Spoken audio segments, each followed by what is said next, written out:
Good morning, Crypto Warriors, and welcome back to the Gentlemen of Crypto episode 246. Wow. Today is Wednesday, September 12th, and I'm King. Again, Bitcoin Zay is out in DC wrapping up the Black Blockchain Summit.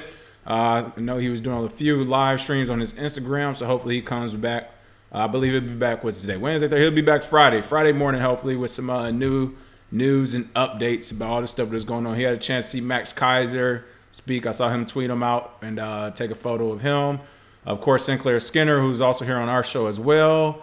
And a few, I think, was it Jimmy Song ended up going there? I know he was on the cruise where he was going back and forth. The Roger Ver, I guess Roger Ver had some of his puppets in the crowd on the crypto cruise, basically trying to have a debate with Jimmy Song, and some of his guys are in the crowd wearing Bitcoin.com shirts, so it looked like the crowd was slanted for Roger Ver, but I know they're going at it. So he ended up going to the Black Bitcoin Summit 2 out there in DC. So shout out to all those guys, and hopefully we'll have Bitcoin Zay back soon. Let's see what's going on. John Siebert, Crypto Ty, D-Truth 7695, Vivian Samuels, good morning. Malik, what's up? What's up? Jizzy Mac, hello.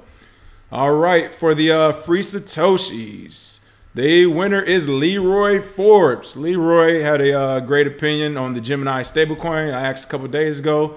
He said he thinks it's a double-edged sword that more likely will work in favor of the wealthy, especially the most centralized authorities. But he also said, of course, there's no question that having a stabilized government-backed coin will greatly increase adoption of cryptocurrencies and mitigate the risk of the unknown, unfamiliar, and decrease public fear. He said the true question is, what price are you willing to pay for that shortcut to mass adoption?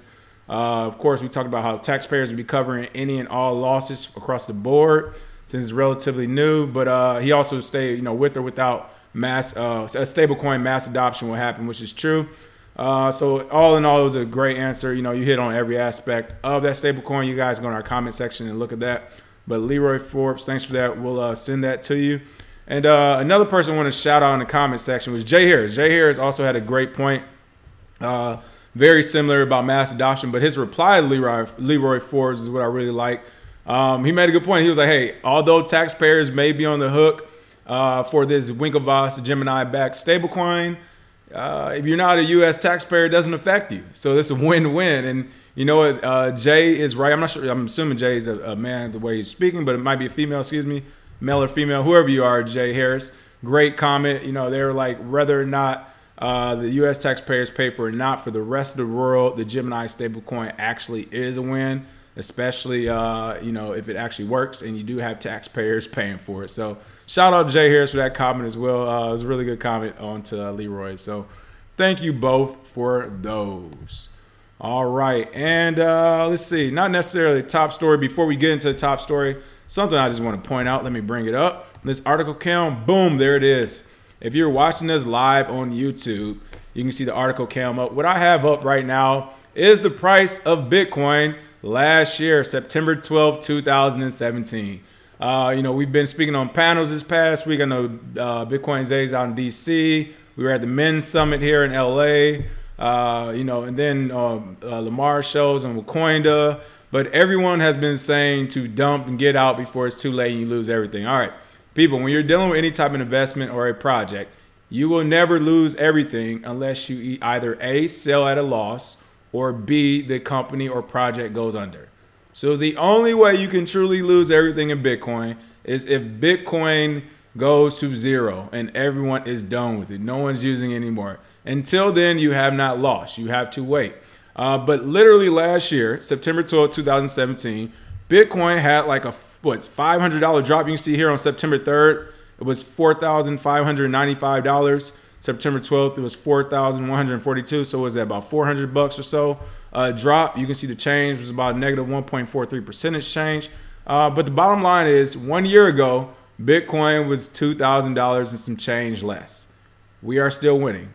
I know it hurts that a lot of people got in at December at 20K, but we will see those numbers again, because since last year, September 12th, all we have seen is improvements in the Bitcoin protocol. And if you also remember, a month and a half, 2 months before this September 12th date, when the price was $4,142, there was the contentious fork that almost happened, a hard fork, where the New York agreement happened, and you got these guys like Coinbase and Vinny Lingram and, you know, Jeff Garzik and everybody who tried to fork off Bitcoin. That didn't work. I think that was like late July, August. And then, of course, you have Bcash come along. That was before this as well. And at the time of this, I can't remember, but Bcash at one point hit about 1,200. It was teetering between, I can't remember, $400 to $600. Again, that was supposed to go into this Bitcoin value as well. And then you have projects on the horizon like Bitcoin Gold, Bitcoin Platinum, and Diamond. All those came out around the same time.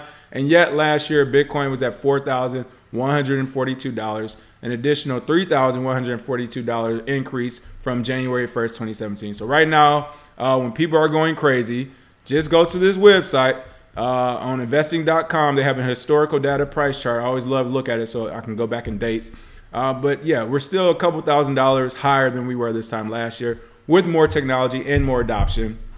So I just want to reiterate the fact that right now the slump in Bitcoin prices has nothing to do with Bitcoin or the technology. Technology is working beautifully. It has everything to do with government regulators, corrupt governments around the world, including the United States, as well as bankers buying out the media and all the media FUD that is literally trying to destroy Bitcoin or get you, the users, to sell it so these big institutions that actually believe in it can keep buying it. So next time someone tells you about the Bitcoin price and how everything's dead and going to hell, just ask them what month did they start into crypto, because more than likely it was November, December last year at the top, and not anywhere in between. Because if you would have bought at September of last year, if you bought a year ago, you are still up $2,000. The percent, I can't think of the percent off the top of my head, but you're still up money. So again, whenever people get to talking crazy about crypto, check that out. And you know what? Just because it goes in line, I'm not going to do the top story yet. I'm going to do one more story before the top one, and that is Ripple. Ripple and R3 reach a settlement in multi-billion-dollar cryptocurrency lawsuit. This story is important. For those who know, we kind of covered this last year, but you know, it was a lot of, it kind of went dark because Ripple and R3 were handling a lot of the talks offline, I guess. But to sum up this story, about a year and a half ago, Ripple and R3, who had basically partnered, had a deal where R3 could buy shares of Ripple at a price. The price was a price we always tell you about of what Ripple was literally a year, at this point, September, about a year and a half ago. And that price was where are we at? Hold on. That price was 0.008. There we go. 0.0085 cent. Less than a penny, people. This is what we're telling you. Ripple a year and a half ago was 0.0085 cents, so less than a penny. And basically, R3 had this deal with Ripple, as I stated, that you know, hey, we can buy back as many of the shares we want, or a certain amount of shares at that less than a penny unit value. Of course, Ripple got pumped. All the media FUD, or not media FUD, but all the media attention. Thank you, Brian Kelly, for CNBC and some of these other folks. We saw Ripple go from less than a penny, from 0.0085 cent. Of course, it had marks along the way, but essentially it went up to about $3 and some change. I'm looking for the number. I believe it was like $3.26. Let me get that correct number for you if I can find it here. I can't find it right now, but yeah, I think it went up to about $3.26 at its peak. During that time when it began to pump, R3 popped back up into the picture. It was like, hey, you remember that deal we made over a year, or, you know, about 6 months ago, however long ago it was at the time? At that time, actually probably was about 5 or 6 months ago. You remember that deal we made where we can buy back all this Ripple in less than a penny? Well, we want to cash in on that now. Of course, Ripple, whose founders became multi-billionaires, and at one point, I can't think of the guy, Brad Garlinghouse, became the 5th wealthiest man in the world. He basically was like, no. In fact, my phone number got disconnected, and so did my email. You guys are going to have to try to get this out of me. And they took him to court. Of course, it was, again, they've been doing litigation back and forth. A lot of things went radio silent. But it looks like they finally came to a deal. That deal is currently undisclosed, so nobody knows about it. But I'm sure in true cryptocurrency fashion, it will eventually leak. But right now, that deal is under wraps. And it looks like right now, Ripple is still trading at 26 cents, which is still a 3,000% increase from the less than a penny. So again, when you just look at Ripple and you're talking about Bitcoin, you know, before everybody jumped on the hype train, and it already was kind of high, Ripple was 0.0085 cent, people. It was less than a penny. This was last year.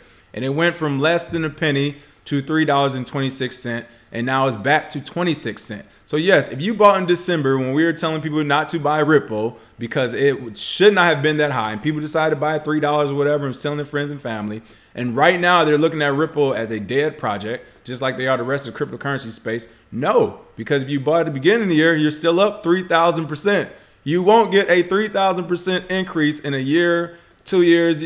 Hell, you won't get 3,000% increase in 5 years on the traditional market for almost any company. There might be a couple of companies that, you know, these unicorn companies that may be able to break the barrier depending on how much you invested. But by and large, you will never see that. It's so rare. So again, when people are talking about the cryptocurrency space, just ask them if they joined in or they came to this space in November, December of last year, because if they did, they had the top. That doesn't mean this stuff is dead and this technology is dead. It just means that they came early, hoping to get rich quick instead of actually investing and holding right now, where you see right now people are selling Ripple, people are selling Bitcoin. And it's like, no, this is the time you go. If you have money, discretionary income, this is a good time to consider going in. I'll just say that. So I had to get that rant out the way because I've been hearing it way too much. And honestly, that's more FUD, and people are spreading around bad news because, I mean, it's just not factual. Yeah, if you're going from December 2017 to right now, then of course you lost out. But again, looking at that price last year, September 12th of last year was $4,000, $4,142. And by the middle of December, it hit $20,000. Okay, 4,000 in September, 20,000 in December. We have plenty of time left for the rest of the year. And even if the rest of the year continues to go as it has, we have plenty of time left in the space for the price to bounce back. So people, thank you, Jizzy Mac. People need to be patient, take a deep breath. Yeah, Carlos Roden said they're still holding, but it hurts, will not crack. Trust me, we know it hurts too. We're holding with everybody else, all right? It hurts, but it's not over. Jamal J said Blockchain Summit was amazing. That's what's going on. P-Man Van, what's going on? Yeah, John Siebert said 10% on Wall Street is top notch. Exactly. 10% on Wall Street is like, you did an amazing job this year. You get 15%. Oh my goodness, you're getting bonuses. You hit 20%, hedge funds about to recruit you, all right? Because it doesn't happen like that. 20, 25% gains rarely happen after a full year on Wall Street. And here you have 3,000% gains after a few months. So check that out. CCS Diva. I'm not sure what you mean for that one. It was a CryptoQ said it was a huge option contract thrown out, rightfully so. Forget Ripple. No, Ripple partners with everyone. Of course they do. There we go.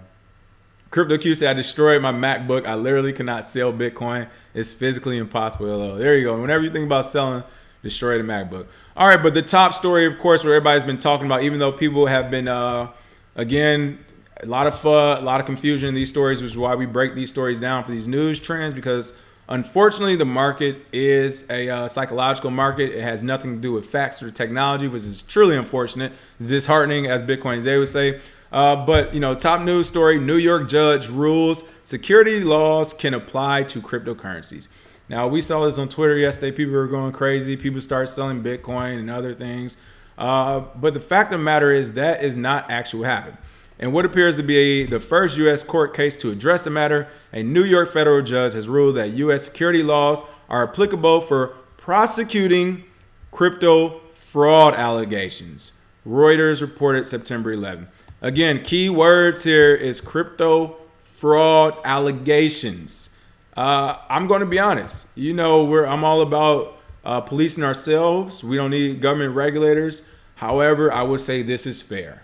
I get it. Some people don't want to police themselves. Some people want to run to the nanny state, of course, whatever. But in general, this one is fair, especially when some of the fraud allegations, as we've seen, like BitConnect, may have been promoted by people overseas that you cannot readily get to if you wanted to keep it in-house. But this had nothing to do with the overall crypto market, cryptocurrency in general. It was for cryptocurrency fraudulent allegations. Again, I would say that's actually fair. So when you have a company that's saying, hey, we're going to do ICO, or, you know, you got Twitter people saying, you send me 0.5 Bitcoin, Ethereum, we'll give you $1,000 or, you know, $2,000 back in cash, whatever, you know, it's the scams they have out there. They're saying all of those scams, all of that bad, all those bad companies, they are subject to being prosecuted under security laws. And again, that's fair. You know, it's a slippery slope because it's also kind of saying, where cryptocurrencies belongs in the security law space, which again, you got to draw that line. But as far as policing, the only reason I can say that this may be okay, because as far as policing the bad actors, this is as best they can come up with right now. Even though we know the government, we talked about this before, they only take a little bit at a time. Right now, it's only security laws for crypto fraud. I'm sure in another 6 months, they'd be like, well, we've been doing the crypto fraud side. Let's go ahead and just do all the crypto. Actually, probably another 6 weeks at the rate they're moving. But as it stands, it's just for cryptocurrency fraudulent allegations. Again, this is actually a somewhat positive thing that they'll be using that law, because they're saying we don't want to rewrite an entire law book for bad actors. They don't deserve it. You know, if anything, which I'm sure many people almost agree with, they could really say, you know what? We can charge you under the same felonies that we would charge a bank robber, you know, under federal felonies as we would a bank robber. We can charge you the same way we would charge a murderer or something, because who cares? You guys are bad guys. We don't care how you get charged. You're a bad guy. Do the right thing, you won't get charged. So in this sense, I think it's okay. I think a lot of people overreacted. They didn't actually read the story. They read the headlines. Shame on some of these headlines. It was complete FUD. They just wanted to, you know, they just wanted people to pay attention to the article. So let's see. Jizzy Max said fraud doesn't mean you bought because someone on YouTube said to. That's true too. Yeah, you bought the top. Yeah, Jizzy Max said fraud doesn't mean you bought the top because someone on YouTube said so. Yeah, that's something we definitely need to address too. I know a lot of people were going at the Bitcoin Trey last year because of all his promotion, as well as like with Crypto Nick and some of these other people, all their promotions of BitConnect and, you know, some of these other suspect companies. And again, people, it's going to be a long, hard road, but when you wake up and realize you have to learn at least some of this stuff on your own, and you have to kind of be into it, in tune of what's going on, a lot of this won't happen. Right now, everybody just wants, again, to mitigate risk and give away everything so they won't have to do the hard work. So, yes. John Sieber said, McAfee said if someone falls for the semi-crypto scam, they cannot be helped. No law can protect them from themselves. Exactly, and that's the other thing. A lot of what I've learned, a lot of what Bitcoin Zay learned, other people we know, has been through the school of hard knocks. We have lost money as well, just as many other people through scams, wherever some look amazingly legit, you know, a couple years ago, all types of stuff. It happens, people. But yeah, that is a school of hard knocks, and you learn and then you share that information so it won't happen to the next person. So yeah, again, this is the article about, and again, come on, Molly. Molly, you know better too. Molly titled the article, New York Judge Rules Security Laws Can Apply to Cryptocurrencies. Again, that is for people who are engaged in fraudulent activities in this space, not just regular crypto. So there we go. Sergeant Crypto said people need to pull up their big boy underpants and take responsibility for themselves. Exactly. I mean, listen, it's a tough pill to swallow, people, when you lose any money. It's a tougher pill to swallow when you've been scammed out that money. But again, that's how much class tuition costs. All right. However much you lost, that was the tuition for that class. I hope you studied and paid attention, because you will be tested on it again. And the test will be even harder because these scams keep, you know, they're becoming more and more sophisticated. You can go back and look at some of our old shows. We talk about some of the scams. I mean, there are literally organizations out there who rent fake offices or get virtual offices. They have virtual assistants or real assistants. They have people answering the phone when you call up their ICO, websites. I mean, it is in depth, people, and there's scams from top to bottom. All right. It's getting more sophisticated because of the amount of money you can make. It's like Ocean's 11. How much money do you think on, you know, the movie? I know it's fake, but how much money do you think sophisticated bank robbers or casino, you know, anybody trying to rob one of these huge structure or institution thing, how much money do you think they have to actually spend on the operation? So it's the same with cryptocurrency. If you can launch an ICO and get $100 million, then yeah, if I was a criminal, I have no problem spending $5 to $10 million to rent a building, to hire an assistant, to get it painted, to buy a bunch of marketeers, to put stuff out on LinkedIn, on Bitcoin, you know, the forum, the Bitcoin forum, Reddit. I would invest $5 or $10 million if I knew the upside was $100 million back. So these scams are sophisticated. Got to make sure you pay attention to them. Get ready for big Bitcoin. Cryptocurrency industry opens a DC lobbying arm. All right, people, this is good news and bad news. And I'll tell you why. It looks like tech veterans and a number of high-profile cryptocurrency companies on Tuesday said they are forming the Blockchain Association, the first fully fledged lobbying group in Washington, representing entrepreneurs and investors who are building off the technology behind Bitcoin.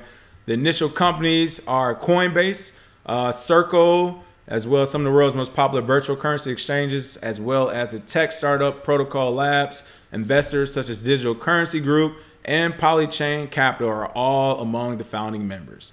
And it's because of these founding members that, again, this is good and bad. Of course, the positive side is now, at least in the blockchain and cryptocurrency space, there is an official lobbying group in Washington, D.C. So kudos for that.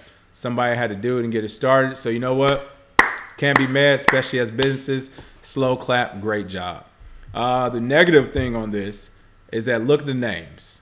If you are a small business or haven't even started a business in the blockchain and the cryptocurrency space, I guarantee this lobbying group will make it very difficult for you. All right? Lobbyists are there to protect organizations and companies.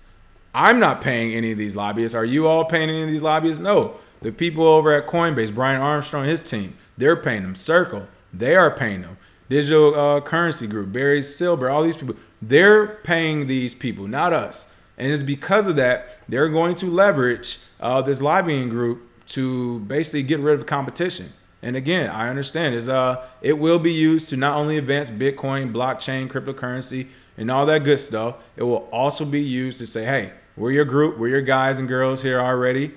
We don't need it anymore. We got it. So I can see them using this lobbying group to make laws in the interests of self-regulation and protecting investors. They will make laws. They will pass things, pass regulation to basically eliminate new competition coming in. So with that being said, I think a lot of regulators aren't really paying attention to this right now. They're still the new kids on the block when it comes to lobbying. They do have a lot of money to play with, but DC has a lot of old money, still got that Silicon Valley and Wall Street money.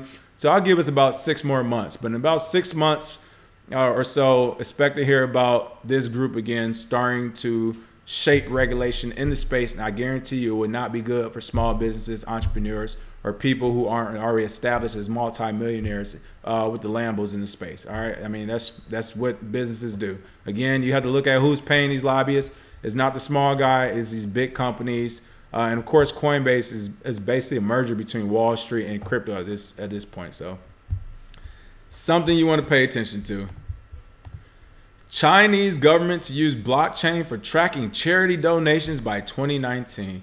This was a good story. Again, another funny story. China plans to implement blockchain as part of an overhaul of its charity tracking system. The country's Ministry of Civil Affairs revealed in its action plan Monday, September 10th. As the latest initiative involving the use of blockchain tech at a state level.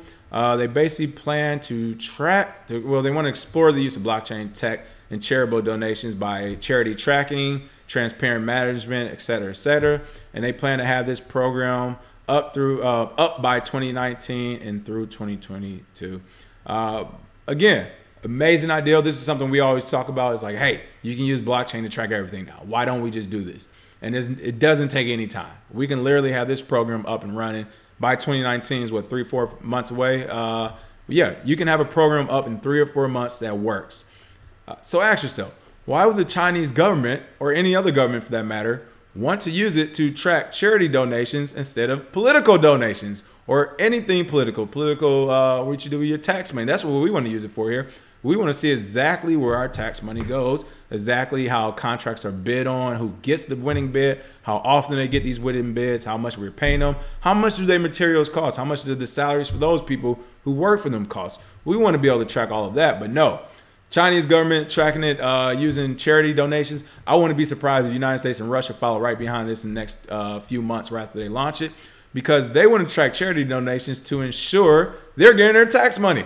I mean, that's really it. They want to track these charitable foundations to make sure that if anybody's stealing money, it's the government. It's not going to be the president or the founder of some charity foundation who's pocketing an extra 15 to 20% of what's being put in. No, this is strictly for the government to know how much all these people, in the U.S., you get your 501c3s, or it's supposed to be on tax bill and all that. Well, we want to know exactly how much you have and what you did with it. That is what the government's doing, because it makes no sense to start with a charity donation. Start with your own government. That's what you do. You start with your own government. But of course, that would have a lot of pushback. So it's been pretty interesting, but it's a good story. Again, I can't wait till they get this up and running. I can't wait. I hope it works, because if it does work and, you know, it's a great use case, then for those entrepreneurs out there, look at it and build off it and use it for the government. And watch how quick these programs, well, we don't want to use blockchain for all that. I mean, what do you want to track government stuff for? I mean, come on. Makes no sense. Let's see. Captain James said Bitcoin at $6,300 is a steal. I've been in Bitcoin since $400 and I'm still buying. Also, Bitcoin will consistently outgrow regulation. I wholeheartedly agree with you. Yes. Captain James also said Bitcoin is bigger than regulation by design. It is a trustless protocol. This will always trump regulation. Exactly. Like I said, if you want the regulators to lay off of crypto and Bitcoin, wait until this Chinese blockchain tracking program lifts off the ground and it actually works. Because again, with my limited technical knowledge on some of this stuff, and to be fair, when I say limited, it's still, you know, a lot higher than others. But, you know, you're talking some of these main devs out here. But it's entirely possible to do this. And yeah, it will only take 4 or 5 months to get at least a rudimentary program up and running. Will it have flaws, of course, and bugs? Yeah, you got to fix all that. But get a rudimentary program up and running. It will only take 3 or 4 months tops. So this is definitely possible. Chinese government behind it. You know, China wants all of their money. So I can't wait to see this program up and running. And once it does, I'm definitely going to look into it myself to figure out how we can duplicate this for our government here. And again, when I say government, you don't need to start with the entire federal government. People, you can just start with your city, your neighborhood, your town. Anywhere your tax money goes to, look at your IRS forms, look at the receipts at a grocery store you go to. Anywhere that tax money goes to locally, just start the program right there. Get some neighbors involved, wherever we get around, go to a town hall meeting. Next thing you know, it'll be one of those things where, well, you won't be in office if you don't agree to this. And there you have it. One of the world's wealthiest football clubs is launching a cryptocurrency, you don't say.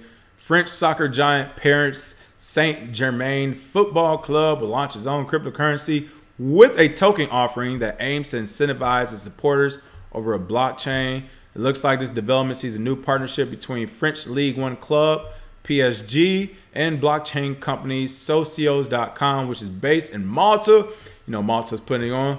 The partnership is based on the Socios concept that already exists between football fans of Real Madrid and Barcelona.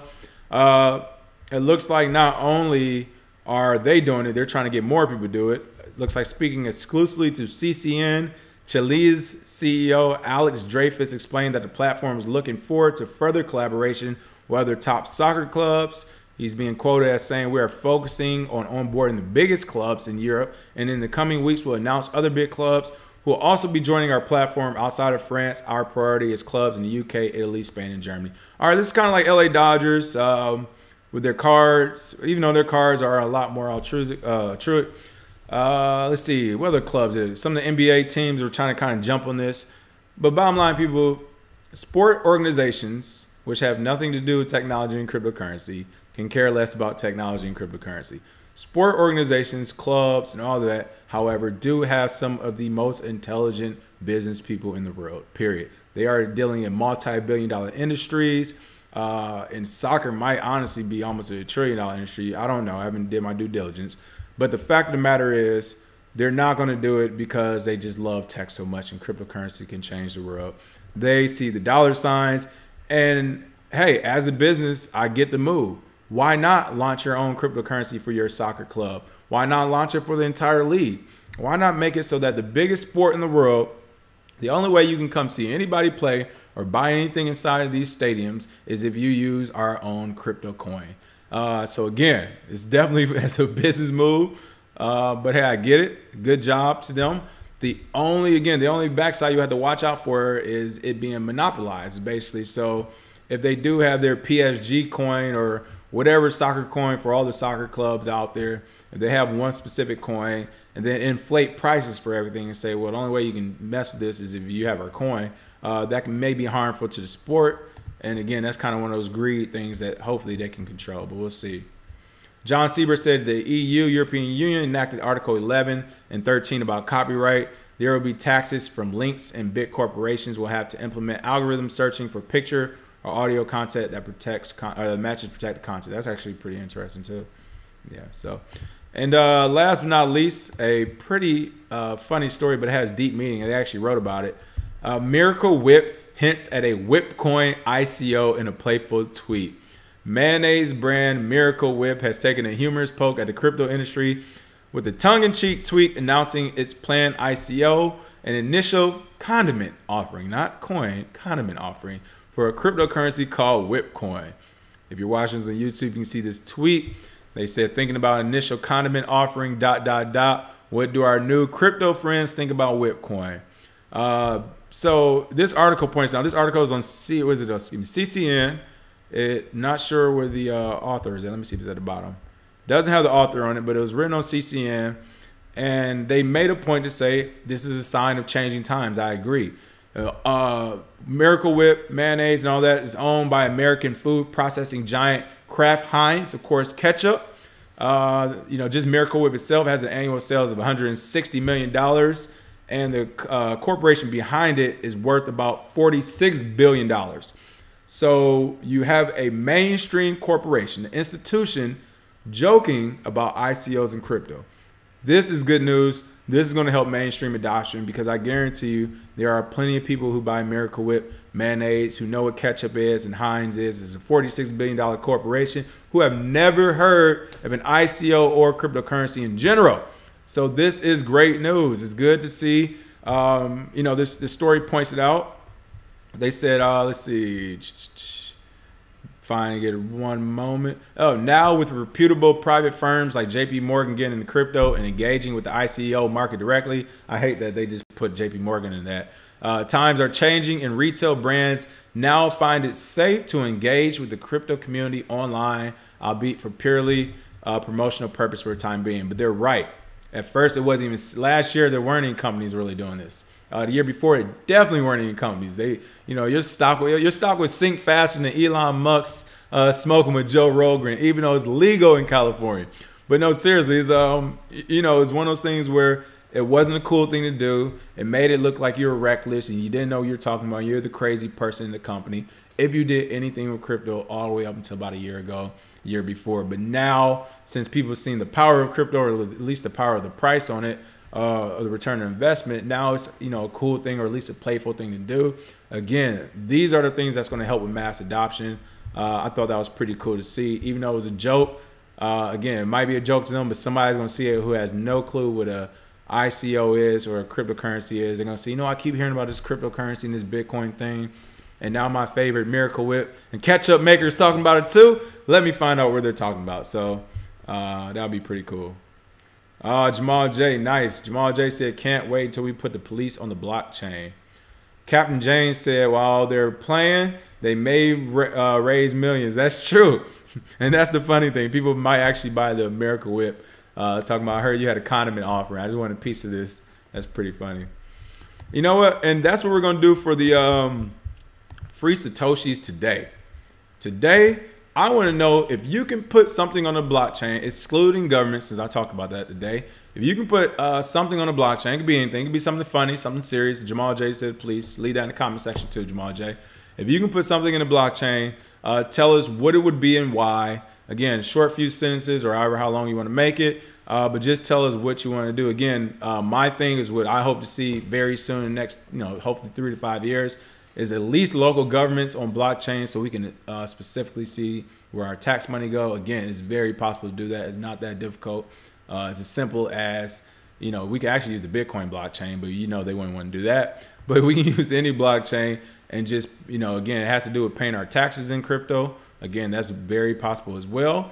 Or regardless, if not, wherever that pile of money, that tax money goes to, we can go ahead and use Gemini Winklevoss's stablecoin, put it there, and then again, watch exactly where it gets dispersed to and how. So that's what I would like to see. But you leave your comment below after the video. Make sure you leave your public address and we get you that free crypto. Again, I know we're going to get Leroy Forbes. We're going to use some from today, and then we'll do the one from last week when Bitcoin Zay comes back as well. And last but not least, the next conference we'll be at will be World CryptoCon, October 31st, November 2nd. The tickets are, we know they're expensive. That's why we have this discount code above, KBRE 250, gets you $250 off.